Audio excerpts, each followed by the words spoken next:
5 ഡയാമീറ്ററിൻ്റെ round ടാങ്കാണ് ഈ കാണുന്നത്. 550 GSM പടുതി വിരിച്ചിട്ടുള്ളത്. നല്ല രീതിയിൽ എയറേഷനും കൊടുത്തിട്ടുണ്ട്. ഇതിനകത്ത് വളർത്തിക്കൊണ്ടിരിക്കുന്നത് നമ്മുടെ തിലാപ്പിയ ഉണ്ടല്ലോ, തിലാപ്പിയാണ് ഇതിനകത്ത്. ഇതേപോലത്തെ 5 ഡയാമീറ്ററിൻ്റെ റൗണ്ട് ടാങ്കുകളിവിടെ ഉണ്ട്. നമ്മൾ ബാക്കിലുള്ളത് പോലെ തന്നെ ഫ്രണ്ടിൽ അങ്ങോട്ട് നോക്കി കഴിഞ്ഞാലൊക്കെ കാണാൻ പറ്റും. ഏറ്റവും ഫ്രണ്ടിൽ ഫസ്റ്റത്തെ ഒരെണ്ണം 4 ഡയാമീറ്ററിൻ്റെയാണ്. അപ്പോൾ ഇന്ന് നമ്മൾ നിങ്ങളുമായിട്ട് ഷെയർ ചെയ്യാൻ പോകുന്ന കാര്യം എന്ന് വെച്ചിട്ടുണ്ടെങ്കിൽ ഈ ടാങ്കിനകത്തൊക്കെ ഫിൽട്രേഷൻ സംവിധാനം കൊടുത്തിട്ടുണ്ട്. അതായത് എയറേഷൻ ഇവിടെ ഉണ്ട്, ഇതിൽ വെള്ളം ഫിൽട്ടർ ചെയ്യുന്നുണ്ട്. അതിൻ്റെ ഫിൽട്ടർ യൂണിറ്റ് ഇതാ ഇവിടെയാണ് സെറ്റ് ചെയ്തിട്ടുള്ളത്. അപ്പോൾ ഇന്നത്തെ വീഡിയോയിൽ നിങ്ങളുമായിട്ട് ഷെയർ ചെയ്യാൻ പോകുന്നത് ഈ ടാങ്കുകളിലൊക്കെ സെറ്റ് ചെയ്തിട്ടുള്ളതിൻ്റെ ഫിൽട്രേഷൻ സംവിധാനത്തെക്കുറിച്ചുള്ള ഡീറ്റെയിൽ ഒരു വീഡിയോ ആയിട്ട് നമ്മൾ നിങ്ങളുമായിട്ട് ഷെയർ ചെയ്യാൻ പോകുന്നത്. അപ്പോൾ അതിനെക്കുറിച്ച് സംസാരിക്കാൻ വേണ്ടിയിട്ട് നമ്മുടെ സുഹൃത്ത് ബിജിൻദാസ് ഉണ്ട് നമ്മുടെ കൂടെ. അവനാണ് ഈ കാര്യങ്ങളൊക്കെ സെറ്റ് ചെയ്തിട്ടുള്ളത്. അപ്പോൾ അവനോട് തന്നെ നമുക്ക് എന്ത് ചെയ്യാം, ഇതിൻ്റെ ഡീറ്റെയിൽ കാര്യങ്ങൾ ചോദിച്ചു നോക്കാം. നമ്മുടെ സുഹൃത്ത് ബിജിൻദാസ് അവിടെ മീന് തീറ്റ കൊടുത്തുകൊണ്ടിരിക്കുന്നുണ്ട്. നല്ല രീതിയിൽ മീനുകളെല്ലാം കൂടി തീറ്റ എടുക്കാൻ ഇങ്ങനെ വന്നിട്ടുള്ള നമുക്ക് കാണാൻ പറ്റും. കയ്യിൽ കിട്ടുമോ? കയ്യിൽ വേണേൽ കിട്ടും, ഒരു കയ്യിൽ കടിക്കും. ഇതിപ്പോ ഏകദേശം എത്ര പ്രായമായിട്ടുള്ളതാണിത്? നമ്മൾ ഇത് കൊണ്ടിവിടെ വന്നിട്ടതിന് ശേഷം എത്ര ആയിട്ടുള്ളതാണിത്? ഇത് ശരിക്ക് 1 മാസം ഒരാഴ്ച. നമ്മൾ കൊണ്ടുവന്നിട്ട് 1 മാസം ഒരാഴ്ച അല്ലേ? കൊണ്ടുവന്നപ്പോ എങ്ങനെ 1-2 ഇഞ്ച് ഉണ്ടായിരുന്നു സൈസ്?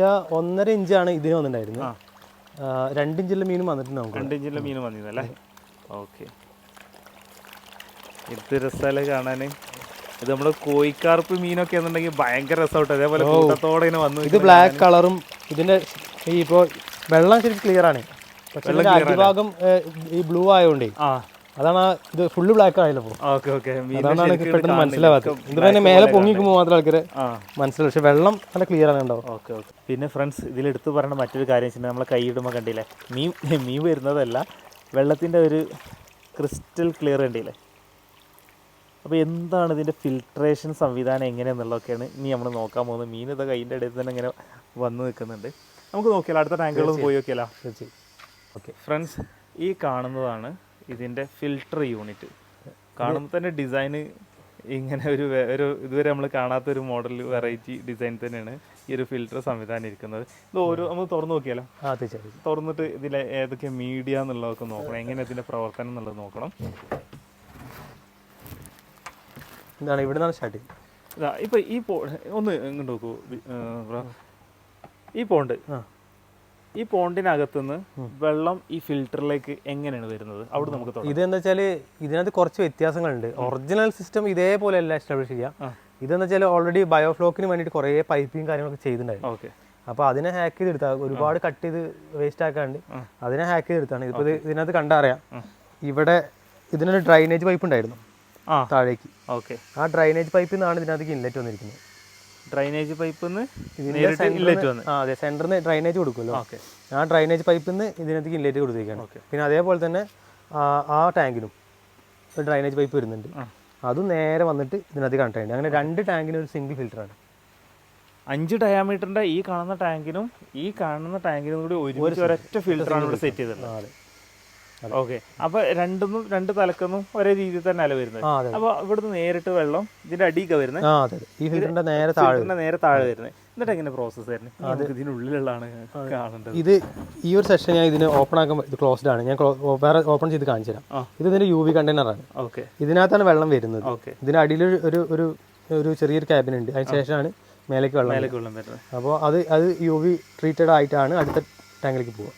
അപ്പൊ അടുത്ത ടാങ്ക് വരുന്നത് ഇതിന്റെ അടിയിൽ നിന്ന് വെള്ളം പാസ് ചെയ്യുന്നത് മേലേന്നാണ്. ഇത് പൊങ്ങിയിട്ട് മേലേക്ക് പൊങ്ങി വന്നിട്ട് UV ഫിൽട്രേഷൻ കഴിഞ്ഞിട്ട് വീണ്ടും താഴേക്ക് പോകും. അതെ, വീണ്ടും താഴേക്ക് പോകും വെള്ളം. അത് കഴിഞ്ഞിട്ട് അതൊരു ഷട്ടറിന് അടി കൂടെ വന്നിട്ടാണ് മേലേക്ക് വരുന്നത്. അപ്പോൾ അത് എന്താ വെച്ചാൽ അത് അങ്ങനത്തെ ഒരു പ്രോസസ്സാണ്. അതിനുള്ളിൽ ഇത് നമ്മളിതല്ലേ MBBR ബയോബോളും സെയിം കണ്ടെയ്നറാണ് ഇത് കൊടുത്തത്. അത് വ്യത്യാസം വരും ഓരോ സിസ്റ്റം വെച്ചിട്ട്. ഇവിടുന്ന് വെള്ളം അടുത്ത സെക്ഷനിലേക്ക് വരുന്നുണ്ട്, അത് അവിടെ വെച്ച് ക്ലോസ് ചെയ്യണം. യെസ്, അത് അതിൻ്റെ ഉള്ളിൽ 3 ഫിൽട്രേഷൻ നടക്കും. വെച്ചാൽ അതിന് അടിഭാഗത്ത് ഒരു വേസ്റ്റ് കണ്ടെയ്നർ ഉണ്ട്. ഈ വരുന്ന വെള്ളം നേരെ താഴെ പോയിട്ട് അത് പിന്നെയും മേലേക്ക് വന്നിട്ട് വീണ്ടും താഴെ പോയിട്ടാണ് മേലേക്ക് വരുന്നത്. ഒരു കണ്ടെയ്നർ തന്നെ 3 ടൈപ്പ് ഫിൽട്രേഷൻ. അപ്പോൾ അത് അങ്ങനെ പോയോണ്ട് മാത്രം കാര്യമില്ല, അതിന്റെ സ്പീഡ് ഒരു ഇമ്പോർട്ടൻറ്റ് ഫാക്ടറാണ്. ഇത് വെള്ളം മൂവ് ചെയ്യുന്ന സ്പീഡ് ഒരു ഫാക്ടറാണ്. അതേപോലെ തന്നെ നമ്മളിതിന് കൊടുക്കുന്ന കണ്ടെയ്നറിൻ്റെ സൈസ് ഒരു ഫാക്ടറാണ്. മീഡിയേൻ്റെ എത്രത്തോളം മീഡിയ ഇടണം എന്നുള്ളതും ഒരു ഫാക്ടർ ഉണ്ട്. അത് എങ്ങനെയെങ്കിലും ഇട്ടിട്ട് കാര്യമില്ല. ഓക്കെ, അതിൻ്റെതായ അളവുണ്ട്, അളവ് കാര്യങ്ങളുടെ അനുസരിച്ച്. അത് കഴിഞ്ഞിട്ട് പിന്നെ 2 നെറ്റ് ഫിൽട്രേഷൻ. നമ്മൾ അതിന് യൂസ് ചെയ്യുന്നത് ഒരു ഫിൽട്ടർ നെറ്റ് പറഞ്ഞിട്ട് ഒരു സ്പെഷ്യൽ നെറ്റ് തന്നെയാണ്. ആ നെറ്റിന്റെ ഫിൽട്രേഷനിലേക്ക് പോകുന്നത് ഈ സംഭവം ഈ നീല കാണുന്നത്. അതെ, ഇതിലൊക്കെയാണ് പിന്നെ വരുന്നത്. അതെ, അതും രണ്ട് ടാങ്കും നെറ്റ് ആണെങ്കിലും രണ്ട് ടൈപ്പ് ഫിൽറ്ററാണ്. ഓക്കെ, അപ്പോൾ ഇതിലേക്ക് വന്നു കഴിഞ്ഞിട്ടുണ്ടെങ്കിൽ ഈ ഒരു പോണ്ടിലെ സെക്ഷൻ കഴിഞ്ഞ് ഈ പോണ്ടിൽ നിന്ന് അങ്ങനെ വന്നിട്ട് ഇതുവരെ വെള്ളം നിൽക്കുന്നുണ്ട്, അതെല്ലാം കൂടി മിക്സ് ആവണ്ട? ഇല്ല, ഇതിങ്ങനെ മറിഞ്ഞ് പോവുക ചെയ്യുന്നത്. മറിഞ്ഞ് ഒരു ടാങ്കിൽ നിന്ന് ഫിൽറ്റർ ചെയ്ത് അടുത്ത ടാങ്കിൽ കൊടുക്കും, അത് ഫിൽറ്റർ ചെയ്ത് അടുത്ത ടാങ്കിൽ കൊടുക്കും. അങ്ങനല്ല, ഇതുവരെ ഇപ്പം എത്തിയല്ല. ഇനിയിപ്പോൾ ഈ ഒരു പോണ്ടിൽ നിന്ന് നേരിട്ട് ഇങ്ങോട്ടും വരുന്നുണ്ടല്ലോ? ഇല്ല, അത് ആ സൈഡല്ല, രണ്ടും ഇവിടെ കയറുന്നു. അത് ശരി, രണ്ടും ഒരു സൈഡിൽ നിന്ന് കയറിയിട്ട് മറ്റേ സൈഡിലേക്ക് ഫ്ലോ ചെയ്യണം.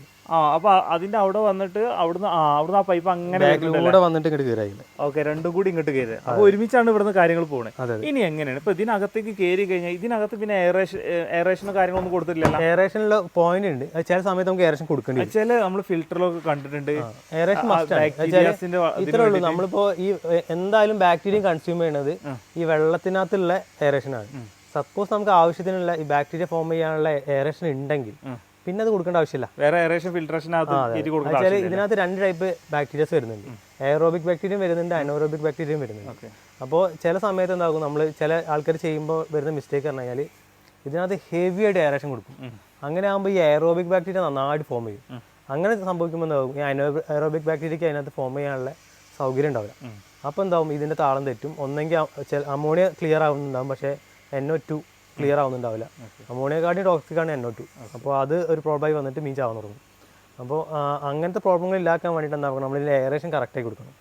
അപ്പോൾ കറക്റ്റ് ആണെങ്കിൽ മാത്രമേ ഈ 2 ടൈപ്പ് ബാക്ടീരിയ ഒരേപോലെ വളരുള്ളൂ. ഞാനത് ഫസ്റ്റ് കണ്ടെയ്നർ നമ്മളിത് UV ഫിൽട്രേഷൻ ചെയ്ത് കഴിഞ്ഞാൽ രണ്ടാമത്തിലെത്തുമ്പോൾ അത് ചെയ്യുന്നത് ഈ എയറോബിക് ബാക്ടീരിയനെ. അത് എയറോബിക് ബാക്ടീരിയയാണ് പെർഫോം ചെയ്യുക. ആ എയറോബിക് ബാക്ടീരിയ കറക്റ്റ് പെർഫോം ചെയ്യുന്നുണ്ടെങ്കിൽ അടുത്ത കണ്ടെയ്നർ എത്തുമ്പോൾ അതിനകത്ത് ഓക്സിജൻ്റെ അളവ് കുറയും ഓട്ടോമാറ്റിക്കായിട്ട്. ഓക്സിജൻ അളവ് പറഞ്ഞു കഴിഞ്ഞാൽ ഇതിനകത്ത് ഫോം ചെയ്യേണ്ട ബാക്ടീരിയ എന്ന് പറഞ്ഞാൽ അനോറബിക് ആണ്. വെച്ചാൽ നമ്മളിപ്പോൾ ഈ അമോണിയ ടു NO2 കൺവേർഷൻ നടത്തുന്ന ബാക്ടീരിയ അനോറബിക് ആയിട്ടാണ് കൂടുതലും നമ്മൾ കാണുന്നത്. പല ടൈപ്പ് ബാക്ടീരിയാസ് ഉണ്ട്, അതിനകത്ത് അനോറബിക് ആണ് കൂടുതൽ പെർഫോം ചെയ്യുന്നത്. അപ്പോൾ അതിന് വേണ്ടിയിട്ടാണ് ഈ കണ്ടെയ്നർ സെറ്റ് ചെയ്തിരിക്കുന്നത്. അപ്പോൾ ഇതിനകത്ത് എത്തുമ്പോൾ അതിൻ്റെ എയറേഷൻ ഒന്ന് കുറയും. അപ്പോൾ ഇതിനകത്തുള്ള മൂവ്മെൻറ്റ് പറഞ്ഞു കഴിഞ്ഞാൽ ഇത് ഈ നെറ്റിൻ്റെ ഉള്ളിൽ കൂടെ നമ്മൾ ഫിൽറ്റർ ചെയ്യുന്നില്ല.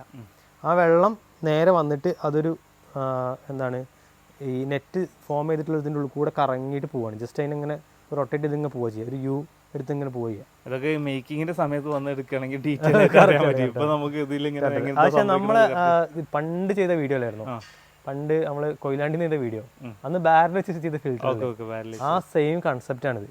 അതിനെ പിന്നെ ഇങ്ങനെ മോഡിഫൈ ചെയ്ത് അപ്ഡേറ്റ് ചെയ്താണ് ഈ ഒരു ലെവലിലേക്ക് എത്തിയിട്ടുള്ളത്. അപ്പോൾ ഇനിയിപ്പോൾ ഒരു ഡൗട്ട് ചോദിക്കാനുള്ളത്, ഇപ്പോൾ ഇതിനകത്തേക്ക് വെള്ളം ഇങ്ങനെ കയറുന്നുണ്ട്, ഇപ്പോഴും ഇങ്ങനെ കയറിക്കൊണ്ടിരിക്കുന്നുണ്ട്, പക്ഷെ അതിനകത്തുനിന്ന് വെള്ളം പുറത്തേക്ക് വരുന്നത് എങ്ങനെയാണ്? അതെ, അത് പറഞ്ഞുതരാം. ഇതിപ്പോൾ ഈ 2 ഫിൽട്രേഷൻ കഴിഞ്ഞ് ഇതിപ്പോൾ 2 നെറ്റാണ്, 2 ടൈപ്പ് ഓഫ് നെറ്റ് ഫിൽറ്ററാണ്. അത് കഴിഞ്ഞിട്ട് അടുത്തതിലേക്ക് വരുമ്പോൾ ഇതൊന്ന് ജമ്പ് ചെയ്യും വെള്ളം. വെള്ളം ജസ്റ്റ് ഒന്ന് ഒഴുകിയിട്ട് ഇറങ്ങുന്നതായിരിക്കും. ഉണ്ടോ, ഇതൊന്ന് ഇതിലെ വെള്ളം താഴ്ന്ന നിൽക്കും. ഇത് വെള്ളം താഴ്ന്ന നിൽക്കണല്ലോ. അതെ, ഇവിടെ വെള്ളം പൊങ്ങി നിൽക്കും, എല്ലാത്തിനും വെള്ളം പൊങ്ങി നിൽക്കും, ഞാൻ താഴ്ന്ന നിൽക്കും. അപ്പം ജിമ്പ് ചെയ്യുമ്പോൾ ഒന്നും കൂടി എയർ മിക്സ് ആവും, ഒരു ചെറിയ എയർ മിക്സിങ് കിട്ടും. അതിൻ്റെ കൂടെ ഇതിനകത്ത് അടിയിൽ നിന്ന് വരുന്ന പൈപ്പ് നേരെ കണക്ട് ചെയ്തിരിക്കുന്ന 2 ടാങ്കിലേക്കാണ്.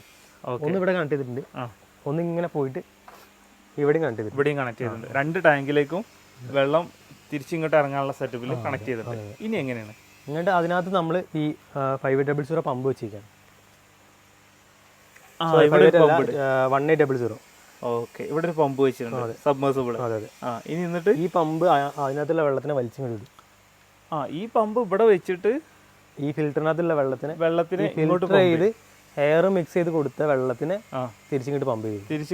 അപ്പോൾ ഇവിടെ ഈ പമ്പ് ചെയ്യുന്ന സമയത്ത് ഇതും നമ്മൾ നേരല്ല, ഇത് മേലേക്ക് പൊങ്ങിയിട്ട് വരിക. അപ്പോൾ ചെറിയൊരു ഫ്ലോയും ഒരു റൗണ്ട് ഫ്ലോയും കിട്ടാൻ വേണ്ടിയിട്ടാണ് അങ്ങനെ ചെയ്തത്. ഈ ടാങ്കിന് ഒരു ചെറിയൊരു മൂവ്മെന്റ് ഉണ്ടാവും റൗണ്ടിൽ.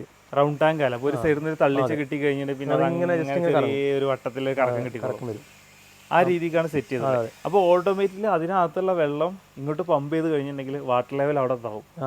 അപ്പോൾ ഇതിനകത്ത് സെന്ററിൽ നിന്നുള്ള നേരത്തെ താഴേക്ക് പോകേണ്ട വെള്ളം അത് ഗ്രാവിറ്റിയിൽ തിരിച്ചു പോകും. സെറ്റിൽ ആയിട്ടുള്ള അവിടെ സെന്ററിൽ ഇങ്ങനെ സെറ്റിൽ ആയിട്ടുള്ള വേസ്റ്റ് കംപ്ലീറ്റ് ഗ്രാവിറ്റിയിൽ നേരിട്ട് അതിനകത്തേക്ക്. സിമ്പിൾ ആയിട്ടുള്ള സംഭവമാണ്. ഇതിപ്പോൾ 2 ടാങ്കിലേക്കാണ് ഇത് പമ്പ് ചെയ്യുന്നത്. ഓക്കെ, അപ്പോൾ എന്താ വെച്ചാൽ അപ്പോൾ നമുക്ക് സംശയം ഉണ്ടാകാൻ സാധ്യതയില്ല. വെച്ചാൽ ഒരു ടാങ്കിൽ വെള്ളം കൂടുകയും കുറേയൊക്കെ ചെയ്യാൻ സാധ്യതയില്ല. അത് സാധ്യതയില്ല. കാരണം വെച്ചാൽ ഇതിനകത്ത് വെള്ളം കൂടുകയാണെങ്കിൽ ഇതിനകത്ത് അതിലേക്ക് എടുക്കുന്ന പ്രഷറും കൂടും. ഓട്ടോമാറ്റിക് ആ വെള്ളം ഇവിടെ കാരണം ഇതിന് ഈ വെള്ളത്തിന്റെ വെയിറ്റ് ആണ് ഇതിന്റെ പമ്പിങ് ആക്ച്വലി. അപ്പോൾ ഈ ഒരു പമ്പിന് നമുക്ക് ആ 11 വാട്ട്സേ ചിലവാക്കേണ്ടി വരും. 11 വാട്ട്സ് പറയുമ്പോൾ ശരിക്കും ഒരു ബൾബിന്റെ കറണ്ട് വിചാരിച്ചാൽ മതി. ഇപ്പോഴത്തെ ഒരു LED ബൾബിന്റെ കറണ്ട്, പഴയ 60 വാട്ടിന്റെ ബൾബില്ല പറഞ്ഞത്. അപ്പോൾ സംഭവം ഒന്നും കൂടി ചെലവ് കുറഞ്ഞ രീതിയെന്ന് തോന്നുന്നുണ്ട് വെച്ചാൽ കമ്പാരിറ്റീവ്ലി പഴയ സിസ്റ്റത്തിനേക്കാൾ ഇപ്പോൾ പണ്ടാണെങ്കിൽ നമ്മൾ അങ്ങനത്തെ എയറേറ്റർ ഒരു 120 എയറേറ്റർ 3 വർക്ക് ചെയ്യിക്കണം ബയോഫ്ലോക്കിനാണെങ്കിൽ. ഇതിനാകുമ്പോൾ അങ്ങനത്തെ ഒരു എയറേറ്ററും ഈ 11 വാട്ട്സിൻ്റെ ഒരു പമ്പ് മാത്രം വർക്ക് ചെയ്യിച്ചാൽ മതി. അപ്പോൾ എന്ന് വെച്ചാൽ മറ്റേക്കാളും പകുതിൻ്റെയും താഴെയായിട്ട് കറണ്ട് ബില്ല് പറയും. പകുതിൻ്റെയും താഴെ. നമ്മളിവിടെ വരുമ്പോൾ ഇവിടെ സിറ്റുവേഷൻ എന്ന് വെച്ചാൽ ഏകദേശം 11,000 രൂപയോളം കറണ്ട് ബില്ല് വന്നുകൊണ്ടിരുന്നതാണ്. അതിപ്പോൾ ഏകദേശം ഒരു 5,000-ൻ്റെ താഴെയുണ്ട്. അപ്പോൾ അത്രയും കുറയും.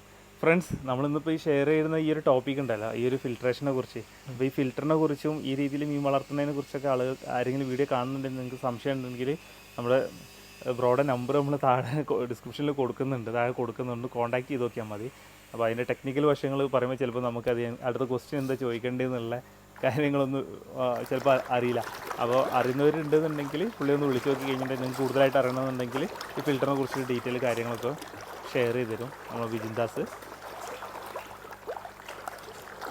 ഇവിടെ ഇപ്പോൾ എങ്ങനെയാണ് നമ്മുടെ ഇവിടെയുള്ള ആൾക്കാർ ഇത് നോക്കുന്നവരൊക്കെ എങ്ങനെയാണ് സാറ്റിസ്ഫൈഡ് ആണ്? ജോൺസൺ ചേട്ടനാണ് കാര്യമായിട്ട് നോക്കുന്നത്. ആള് ഭയങ്കര എക്സ്പെൻസീവാ വെച്ചാൽ ആ ഒരു ബോട്ട് പോകുന്ന ഒരു വ്യക്തിയാണ്. അപ്പോൾ വെള്ളം മീനൊക്കെ ആയിട്ട് നല്ല കണക്റ്റഡ് ആയിട്ടുള്ള ആളാണ്. അപ്പോൾ ആൾക്ക് എന്തെങ്കിലും പറഞ്ഞു കൊടുത്ത ആൾ കറക്റ്റ് ചെയ്തോളും. കറക്റ്റായിട്ട് ചെയ്യുന്നുണ്ടല്ലേ?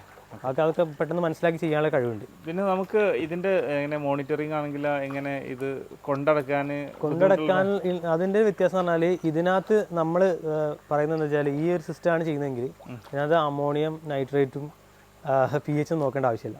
ഇതൊക്കെ കറക്റ്റ് ആയിരിക്കും. ഡെയിലി നോക്കണ്ട, ഡെയിലി നോക്കണ്ട, ആഴ്ചയിൽ നോക്കണ്ട. ഈ സിസ്റ്റമാണ് ഇംപ്ലിമെന്റ് ചെയ്ത് വെച്ച് കഴിഞ്ഞാൽ പിന്നെ നോക്കേണ്ട ആവശ്യമില്ല. നോക്കേണ്ട കാര്യം ഇതാണ്, മത്സ്യം തീറ്റ എടുക്കുന്നുണ്ടോ നോക്കുക. കറക്റ്റായി തീറ്റ എടുക്കുന്നുണ്ടോ, അവർ ആക്റ്റീവ് ആണോ. ഈവൻ അത് ആക്റ്റീവ് അല്ലെങ്കിൽ അവർക്ക് എന്തോ പ്രശ്നം ഉണ്ടെന്ന് മനസ്സിലാക്കണം. അപ്പോൾ അതിനനുസരിച്ചുള്ള പ്രിക്കോഷൻ എടുക്കണം. പിന്നെ പറഞ്ഞാൽ ബാക്കിയുള്ള സിസ്റ്റത്തെ അപേക്ഷിച്ച് നമുക്കിത് ക്ലിയർ വാട്ടർ ആണല്ലോ. എന്ത് അസുഖം ഉണ്ടെങ്കിൽ മനസ്സിലാവും. ഒരു ഇൻഫെക്ഷൻ വന്നാലോ എന്തെങ്കിലും ആണെങ്കിലോ ഒക്കെ നല്ല ക്ലിയർ ആയിട്ട് മനസ്സിലാവും. അപ്പോൾ ആ സമയത്ത് തന്നെ അതിൻ്റെ പ്രിക്കോഷൻ എടുക്കുക എന്നുള്ളതാണ്. അസുഖം വന്ന് ഇത് ചത്തു പൊങ്ങിയിട്ടാണെന്നില്ല നമുക്ക് മനസ്സിലാക്കാൻ, അതിന് മുമ്പ് തന്നെ അറിയാൻ പറ്റും. ഓക്കെ. പിന്നെ എന്ന് വെച്ചാൽ കർഷകൻ എപ്പോഴും സമ്പൂർണ്ണ കർഷകനായിട്ട് തന്നെ നിൽക്കണം. കാരണം ഇതൊക്കെ മനസ്സിലാക്കി പഠിക്കുക എന്നുള്ളൊരു കർഷകനെ സംബന്ധിച്ചിടത്തോളം അയാൾ ഉത്തരവാദിത്തമാണ്. കാരണം മീനിൻ്റെ അസുഖങ്ങളൊക്കെ പല അസുഖങ്ങളും വരുന്നതാണല്ലോ. അതൊക്കെ അയാൾ തന്നെ പഠിച്ചിട്ട് അത് മനസ്സിലാക്കി കഴിഞ്ഞാൽ സംഭവം ഒന്നുകൂടി സിമ്പിളായില്ലേ? അതെ. ഓക്കെ. ഇന്ന് വീഡിയോയിൽ നമ്മൾ നിങ്ങളുമായിട്ട് ഷെയർ ചെയ്തത് നമ്മുടെ തിലാപ്പിയ വളർത്തുന്ന ടാങ്കിൽ സെറ്റ് ചെയ്തിട്ടുള്ള ഫിൽറ്ററിനെ കുറിച്ചുള്ള കുറച്ച് കാര്യങ്ങളൊക്കെ കേട്ടോ. മാക്സിമം കാര്യങ്ങൾ നമ്മൾ കവർ ചെയ്യാൻ ശ്രമിച്ചിട്ടുണ്ട്. എന്തെങ്കിലും സംശയങ്ങൾ വീഡിയോ കാണുന്നവർക്ക് ആർക്കെങ്കിലും ഉണ്ടെന്നുണ്ടെങ്കിൽ ഇതാ വിജിൻദാസിൻ്റെ നമ്പർ നമ്മൾ താഴെ കൊടുക്കുന്നുണ്ട്, അതിൽ കോൺടാക്ട് ചെയ്താൽ മതി. കാര്യങ്ങളൊക്കെ ഒന്ന് ഇതാക്കാമല്ലേ? ഓക്കെ. അപ്പോൾ അതിൽ കോൺടാക്ട് ചെയ്ത് കഴിഞ്ഞിട്ടുണ്ടെങ്കിൽ നിങ്ങളെ സംശയങ്ങളൊക്കെ തീർത്ത് കിട്ടുമെന്നാണ് നമ്മൾ പ്രതീക്ഷിക്കുന്നത്. എങ്ങനെ ഇവിടെ വന്നു കഴിഞ്ഞപ്പോൾ കണ്ടില്ലേ, മനോഹരമായിട്ടുള്ള കാഴ്ച തന്നെ കാണുന്നത് കണ്ടില്ലേ, എത്ര പോലെ ടാങ്കല്ലേ. ഇതിനകത്ത് 8 ടാങ്ക് ഉണ്ട്. ഇതിനകത്തേക്ക് കയറാനുള്ള എൻട്രൻസ് ആ ഭാഗത്തൊക്കെ ആയിട്ടുള്ളത്. പിന്നെ അവിടെ സ്റ്റോറേജ് സ്പേസ് ഉണ്ട്. പിന്നെ ഇതിൻ്റെ മുകളിൽ ഇവിടെ കുറച്ച് സ്പേസ് കാര്യങ്ങളൊക്കെ ഇട്ട് വെച്ചിട്ടുണ്ട്. നമുക്ക് വേണമെന്നുണ്ടെങ്കിൽ അസോള ടാങ്കുകളോ വേറെ കാര്യങ്ങളൊക്കെ വേണമെങ്കിൽ സെറ്റ് ചെയ്യാൻ പറ്റുന്ന രീതിയിൽ തന്നെ ചെയ്തിട്ടുള്ളത്. ഭാവിയിൽ പിന്നീട് ഒരിക്കൽ നമ്മൾ ഫാം വിസിറ്റ് ചെയ്യാൻ വരുന്ന സമയത്ത് ബാക്കി മാറ്റങ്ങൾ ഉണ്ടാവുമെന്ന് പ്രതീക്ഷിക്കുന്നു. എങ്ങനെ ഇന്നത്തെ വീഡിയോയെക്കുറിച്ചുള്ള നിങ്ങളുടെ വിലയേറിയ നിർദ്ദേശങ്ങളും അഭിപ്രായങ്ങളൊക്കെ വീഡിയോക്ക് താഴെ കമൻറ്റ് ചെയ്യാൻ ശ്രമിക്കുക. കൂടുതൽ കാഴ്ചകളും വിശേഷങ്ങളുമായിട്ട് നമുക്ക് മറ്റൊരു വീഡിയോയിൽ കാണാം.